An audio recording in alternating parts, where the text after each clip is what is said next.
Presidenta, eu só quero reafirmar aqui o meu voto que é sim, em prol de uma Caxias melhor. E também quero deixar aqui o meu recado ao secretário Solete, ao Roberto Jurê, ao Ivanor, entre outros servidores, né, e CCs que trabalham na Secretaria de Obras, que de fato possam desenvolver aí um trabalho digno do que a cidade de Caxias do Sul merece, porque a gente sabe que existe servidores eficientes e competentes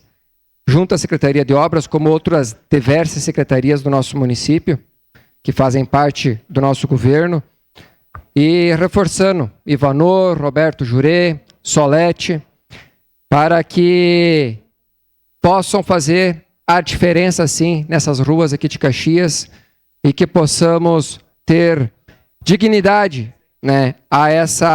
às pessoas que utilizam as mesmas. Vai declarar o voto. Tanto o transporte coletivo, tanto os vanzeiros, enfim, às pessoas que contribuem com seus impostos, que são altíssimos, como o nosso colega vereador Bressan falou, os impostos são altos, então temos que dar o retorno e com obras de qualidade e responsabilidade principalmente. Então, prefeito Agiló, comunidade caxiense, voto sim ao projeto de 40 milhões.